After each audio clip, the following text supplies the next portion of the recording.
Corona virus के फैलाव को रोकने के लिए लॉकडाउन के दौरान वक्त गुजारने के लिए अक्सर लोग अपने दोस्तों से कोई अच्छा ड्रामा या फिल्म देखने का मशवरा मांग रहे होते हैं। और पाकिस्तान में तो वजीर आज़म इमरान खान खुद ही अपनी कौम को लॉकडाउन के दौरान देखने और पढ़ने के लिए किताबें और ड्रामे तजवीज़ करते नजर आते हैं। इमरान खान की तुर्क तारीख में दिलचस्पी ढकी छुपी नहीं है और उन्होंने सल्तनत उस्मानिया की तारीख पर मबनी तुर्क ड्रामा सीरियल अर्तगल को उर्दू ज़ुबान में डबिंग के बाद पाकिस्तान के सरकारी टीवी पर नशर करने का हुक्म दिया था। ये तो हम सबको मालूम है।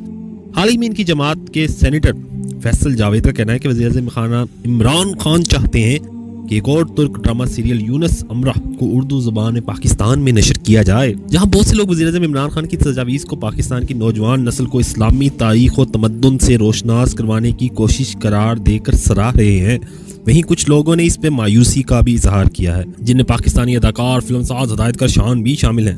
इनका कहना है कि अरब और तुर्क तारीख की शख्सियात की तशहीर करने की बजाय हमें अपनी तारीख और अपने हीरो को तलाश करना चाहिए।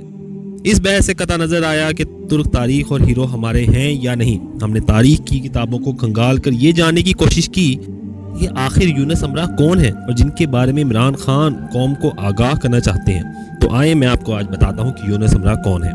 यूनुस अमरा ये 1238 से लेकर 1320 के दरमियान मौजूद थे, यानी तुर्क ज़बान के मशहूर सूफी शायर थे जो 13वीं सदी ईस्वी में अनातोलिया में, जिसका बेशतर हिस्सा दौरे हाजिर का तुर्की कहलाता है, रहाइश पजीर थे। यूनुस अमरा की जिंदगी के बारे में बहुत सी मुसद्दका मालूमात तो तारीख के अवराक में गुम होकर रह गई, लेकिन इनकी जिंदगी के बहुत से किस्से आज भी तुर्क लोगों की दास्तानों का अहम हिस्सा है, जिन्हें बहुत शौक से पढ़ा, सुना और गाया जाता है।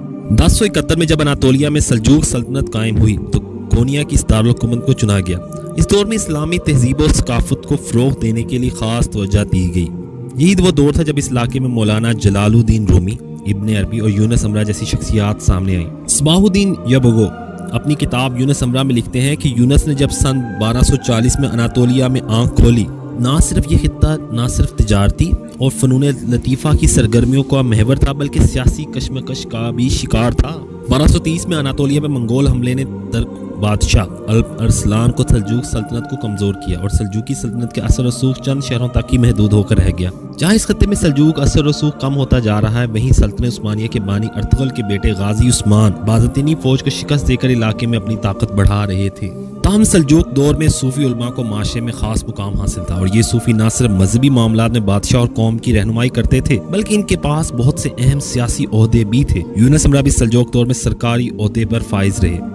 अब सवाल यह है कि यूनुस अमरा का तज़फ्फुफ का सफर किस तरफ का था, यानी वो उनका तज़फ्फुफ का किस तरफ का सफर था। यूनुस अमरा का ताल्लुक करीब किसान घराने से था।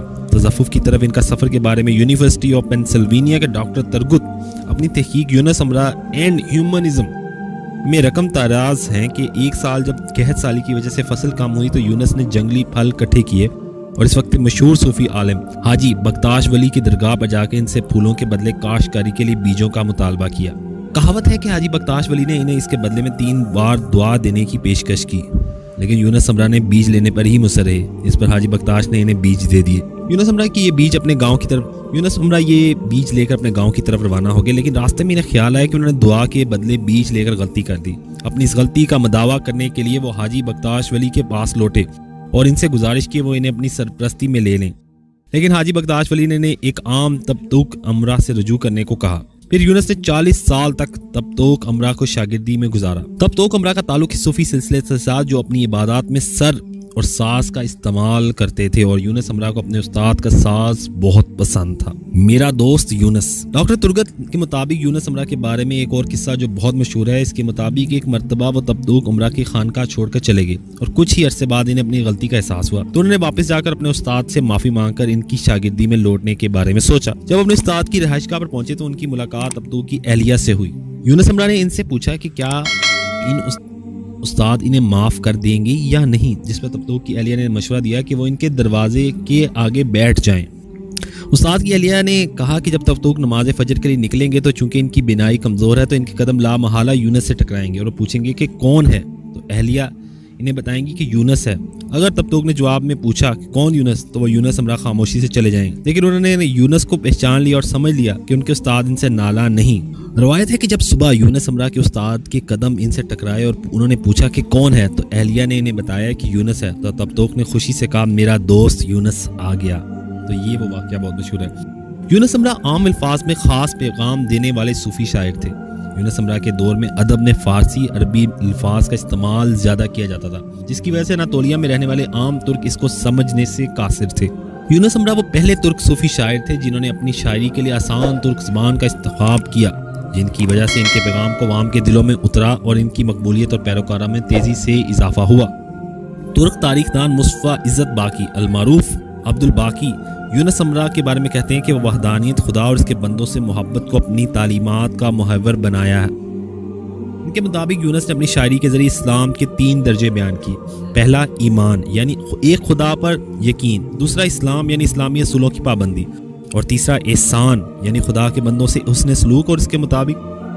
और इनके मुताबिक सूफ़ी वो है जो इस्लाम के पहले 2 दर्जे अबूर कर ले और तीसरे की तलाश में रहे। यूनुस अमरा की शायरी का सबसे पुराना रिकॉर्ड 15वीं सदी के मसवी की सूरत में मिला है। यानी इसका मतलब ये नहीं कि उन्होंने इससे पहले कोई शायरी तरतीब नहीं दी, बल्कि यूनुस अमरा की बहुत सी शायरी इनकी ज़िंदगी के वाक़यात नस्ल दर नस्ल मुंतकिल हुए, मगर वक्त के साथ साथ ज़ाया भी हो गए। यूनुस अमरा और दौरे हाजिर के बारे में अगर बात करें तो इन्हें तुर्क ज़बान के अदब का बानी माना जाता है। वो पहले शायर थे जिन्होंने अपनी शायरी में सिर्फ तुर्क ज़बान का इस्तेमाल किया। इसलिए 1923 में जब मुस्तफ़ा कमाल अतातुर्क ने जब जदीद सेकुलर तुर्की की बुनियाद रखी तो उन्होंने कौम परस्त नज़रिए को बढ़ावा देने के लिए यूनुस अमरा जैसे मुतअद्दिद तुर्क अदीबों, दानिशवरों, शायरों को काम को फ़रोग़ दिया।